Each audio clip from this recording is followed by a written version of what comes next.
El esqueleto humano del adulto está conformado aproximadamente por 206 huesos.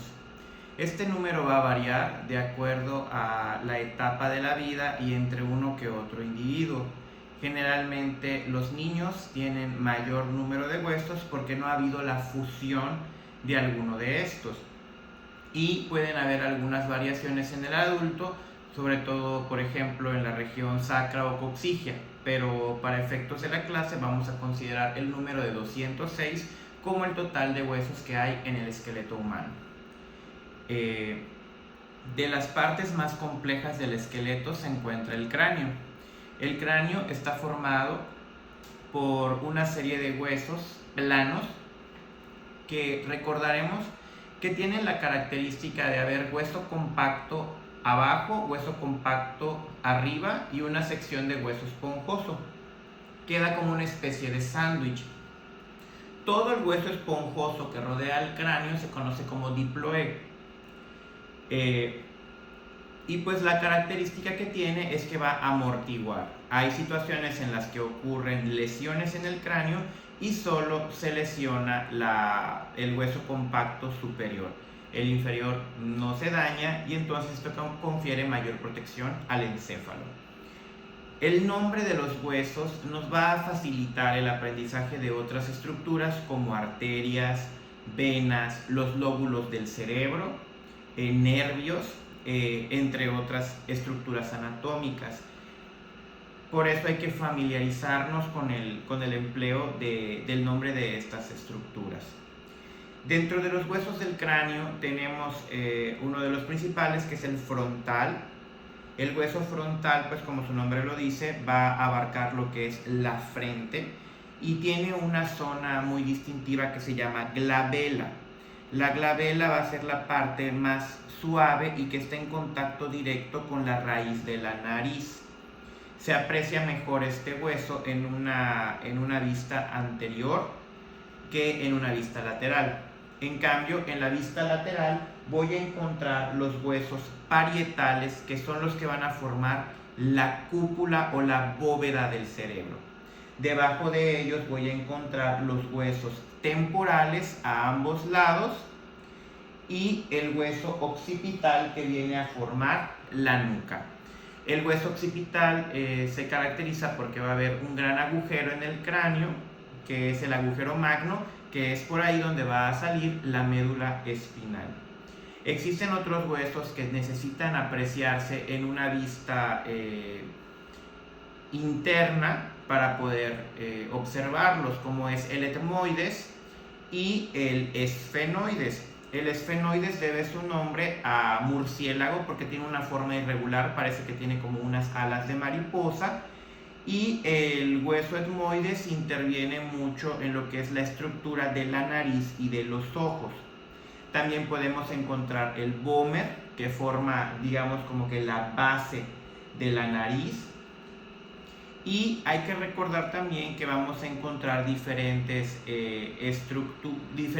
proyecciones en cada uno de estos, como cuando vimos agujeros, crestas, apófisis, entre otros. En esta imagen podemos apreciar que el hueso frontal se observa mejor en una vista anterior. En una vista lateral observo mejor los parietales, ¿sí?, el temporal y el occipital. Y acá puedo ver, por ejemplo, la forma irregular del hueso esfenoides. Como pueden darse cuenta, tiene una forma de murciélago. En algunas bibliografías lo pueden encontrar como mariposa. ¿Okay? Recuerden que el cráneo alberga la cavidad craneana, pero también podemos encontrar otras cavidades, como es la cavidad oral, las órbitas donde van los ojos, y también los cornetes nasales, así como los senos paranasales, que van a ser el esfenoidal, que solo lo puedo ver en una vista lateral, los senos frontales, los etmoidales, que también se aprecian mejor en una vista lateral, y el seno maxilar. Si se dan cuenta, adquieren el nombre de acuerdo al hueso en el que se ubican. Los De ahí podemos pasar a los huesos de la cara. Los huesos de la cara son muy importantes porque son los que van a formar el rostro y nos van a dar las características propias como individuos. Podemos encontrar dos maxilares superiores, dos huesos palatinos, dos huesos cigomáticos que forman los pómulos, dos huesos lagrimales, dos huesos nasales, dos cornetes inferiores, el vómer que les comenté hace un momento, y la mandíbula, que en algunas bibliografías lo podemos conocer como maxilar inferior. A grandes rasgos, estos se estudian estructuras específicas de cada uno de ellos. Obviamente los maxilares tienen la importancia porque en ellos se van a insertar los dientes y hasta aquí hay que identificar, recordando que en el caso de los lactantes, los huesos del cráneo van a estar separados respecto a cómo están en el adulto. Estos se van a conocer como fontanelas y conforme va creciendo el individuo, estos huesos se van fusionando. Pasando al cuello, destacamos el hueso hioides, que recuerden que es un hueso muy pequeño y que se encuentra en la parte superior de la laringe. Ya la laringe junto con la tráquea, recuerden que son estructuras cartilaginosas. Siguiendo con el esqueleto axial, vamos a encontrar lo que es la columna vertebral y la caja torácica. La columna vertebral está caracterizada por tener 33 vértebras y entre ellas van a haber discos intervertebrales de fibrocartílago. En general, toda la columna vertebral se va a dividir en segmentos, donde podemos apreciar las vértebras cervicales, torácicas, lumbares, el sacro y el coxis. En esta imagen se puede apreciar mejor. Las únicas vértebras que tienen un nombre especial es el atlas, que es la primera vértebra cervical, pues que lleva este nombre por el ser mitológico que cargaba al mundo, el axis, que es la segunda vértebra cervical, y ahí el resto se va a llamar con numeración, anteponemos una C de cervical, 3, 4, 5, 6 y 7, estas son las vértebras cervicales, que van a presentar una curvatura especial. Luego siguen las vértebras torácicas que van numeradas del 1 al 12, también con una curvatura característica. Luego vemos las vértebras lumbares de L1 a L5 con su curvatura característica que cuando está exagerada se conoce como lordosis o espalda hundida, mientras que cuando se forma joroba se conoce como cifosis. El sacro está compuesto igual por 5 vértebras que están fusionadas y el coxis que pueden ser de 4 a 5 vértebras también. Estas vértebras pues tienen características especiales, recordando que son huesos irregulares. La importancia radica en que protegen a la médula espinal y por ahí van a salir infinidad de nervios raquídeos. Dentro de sus partes principales, pueden apreciar también en esta imagen, tenemos una apófisis espinosa, que obviamente de cervical a lumbar se van a hacer más pronunciadas mientras más abajo estén, mientras más caudales sean. El arco vertebral está caracterizado por esta estructura en forma de arco. Las láminas son las porciones como planas que van a formar parte del arco. Van a haber apófisis transversas, que son como estas pronunciaciones, obviamente hacia los lados, y la apófisis espinosa, que les decía era la más larga. El agujero vertebral es por donde va a pasar la médula espinal. Acá vamos a presentar un cuerpo, ¿sí? Y en general es como la estructura básica de una vértebra. Se van a ir encontrando otras estructuras que son características de cada una de las secciones. En cuanto a la caja torácica, tiene la característica de que está formada por los omóplatos o escápulas, que son como esos huesos en forma de placas que van a ayudar a la inserción de los miembros superiores al hombro. Tenemos clavículas, ¿sí? Que esas van a unirse con el esternón en su región medial y con el acromión, o sea que es el hombro, en su región distal. Se van a distinguir 3/3, proximal, medio y distal. Y el esternón también le voy a encontrar unas zonas características como es el mango. Si ustedes oprimieran aquí y sienten como un hundimiento, ese sería el borde superior del mango, del manubrio del esternón. Luego tenemos el cuerpo y la puntita que está en contacto con la boca del estómago vendría a ser la apófisis xiphoides. Al esternón se van a unir todas las costillas y va a haber la característica que van a haber unas que se conocen como costillas verdaderas de la primera a la séptima, luego las costillas falsas que son de la octava a la doceava y la 11 y la 12 se conocen como costillas flotantes. ¿Por qué se llaman verdaderas y falsas? Como pueden ver en esta imagen,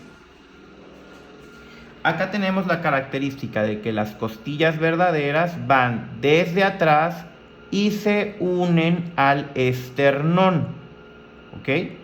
Pero a partir de la octava ya no se unen directamente al esternón, sino al par costal anterior, es decir, al número 7.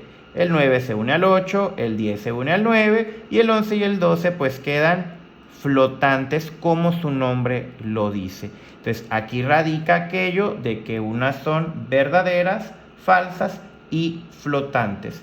La articulación van a ser los puntos en donde se unen ciertas estructuras, o sea, dos huesos.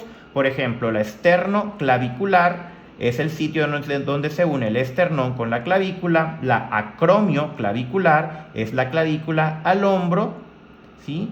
Y obviamente así ya vamos notando que es más fácil estudiar todos los conceptos anatómicos.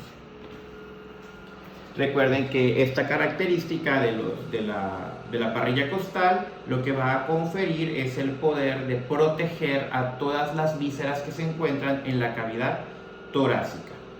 De ahí, a grandes rasgos, podemos encontrar la cintura escapular, que es la que va a unir a los miembros superiores con el esqueleto axial, donde se encuentran los omóplatos y el miembro superior, que va a abarcar brazo, antebrazo, carpo, metacarpo y falanges.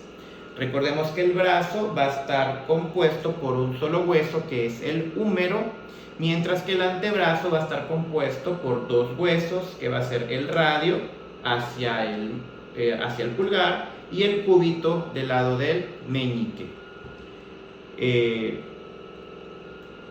La muñeca en general va a estar formada por unos huesos que son huesos cortos, al igual que la mano, y las falanges, que van a estar caracterizados por tres secciones, que es falange, falangina o falangeta, que en algunas bibliografías es falange proximal, medial y distal.